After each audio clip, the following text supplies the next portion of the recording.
Atëherë, zoti Milyshi, cila është situata në Bashkinë e Mirditës dhe ku po ndërhyni aktualisht, në bashkëpunim dhe me forcat ajrore të ushtrisë? Tani kemi 3 vatra zjarri aktive. Njëra është këtu ku jemi, në zonën e Tharrit, fshatin Tharri. Kemi një vatër tjetër që është që përfshin zonën e Lufajve. Po. Dhe bashkë me disa lagje të fshatit. Lufaj është këtej, nga ky krau tjetër? Po, në krau tjetër atje.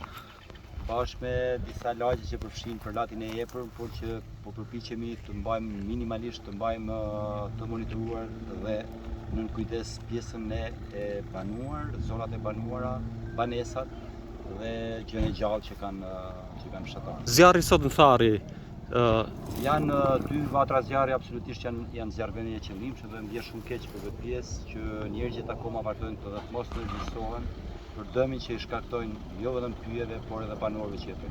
Është e qëllimshme zjarri fund.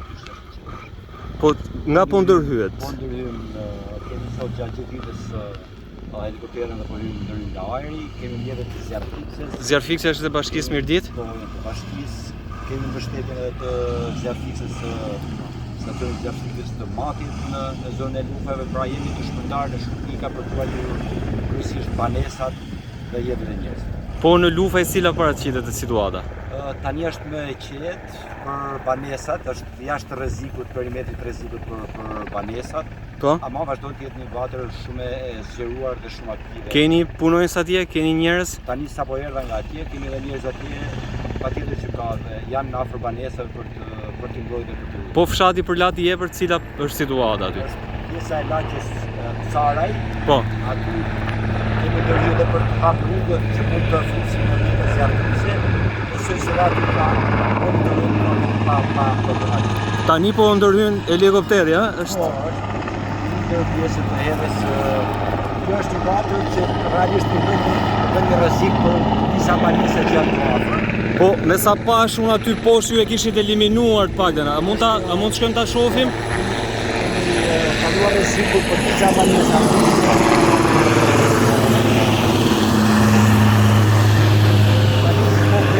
Japim dorën e fundit në këtë vatër dhe shpresoj që brenda ditës sot këtë ta izolojmë komplet dhe pastaj mund të ndërhyjmë edhe në vatra tjera që kemi edhe në zonën e Kaqinarit që është realisht një problematik. Po Kaqinar kur ka shpërthyer zjarri? Ai që prej ditës djeshme.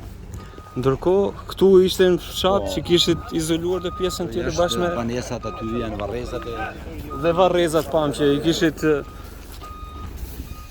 ndaluar pjesën e zjarrit. Por era favorizon edhe zjarrin. Në fakt dhe kjo e përbën edhe më të rrezikshme situatën. Çfarë këshilli keni për banorët? Banorët këtu na janë gjetur pranë. Jo, për ata që po kanë punuar bashkë me ne, por janë një kategori njerëzish që unë kuptoj se si mund të perceptojnë deri këtë situatë dhe që sot realisht kush ndes zjarr realisht po mendon për të dëmtuar prona, për të shkatruar prona, por edhe për të dhënë rrezik jetës njerëzve. Kjo është problematika. Absolutisht që ftoj policinë e shtetit, ftoj prokurorinë që të marrin masa, të hetojnë, të vëzhgojnë që të mund të çojnë para drejtësisë gjithë ata që shkatrojnë pyjet, shkatrojnë pronat e bashkisë. A ka një dëm të përllogaritur deri në këto momente? Jo, është ende herët, nuk mund të merrem me përllogaritur në dëmeve pa e izoluar situatë e zjarrit. Në momentin që izolohet pastaj kalohet edhe në përllogaritin e. Ndërkohë ju vetë keni qenë terren dhe edhe po qesit jam këtu. Ndërkohë ditët e tjera keni qenë në zonat e tjera. Dëmën banesa momentalisht nuk raportohet në asnjë prej zonave.